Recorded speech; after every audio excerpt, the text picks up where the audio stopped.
Hi అండి, welcome to nihari vlogs. ఇది వచ్చేసి ఒక చిన్న మినీ వ్లాగ్ అనమాట. నిన్న మార్నింగ్ మా ఇంటి దగ్గర విగ్రహ ప్రతిష్ఠ జరిగింది, రాజరాజేశ్వరి అమ్మవారిది. సో ఇంట్లో అయితే దీపారాధన చేసుకునేసి నేను మా పిన్ అయితే వెళ్ళాము.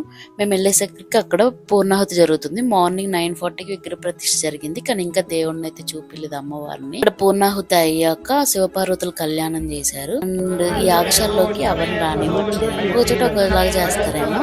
మా ఊర్లో హనుమాన్ విగ్రహ ప్రతిష్ఠ జరిగింది, అది కూడా మీకు ఫుల్ వీడియో పెడతాను.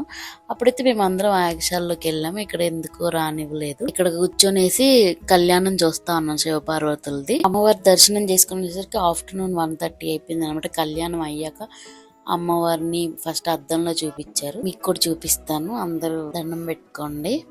చాలా బాగుంది అమ్మవారు అయితే, మంచిగా రెడీ చేశారనమాట. ఈ గుడిలో వచ్చేసి ఆంజనేయ స్వామి అందరు ఉంటారు, శివుడు అందరూ. రాజరాజేశ్వరి అమ్మవారికి సెపరేట్ గా చిన్న టెంపుల్ కట్టారనమాట. టెంపుల్ లో అందరు ఉంటారు, వినాయకుడు, అయ్యప్ప స్వామి అండ్ సుబ్రహ్మణ్య స్వామి అందరు అనమాట. ఇద్దరు రాజరాజేశ్వరి అమ్మవారు అలా బాగున్నారు కదా.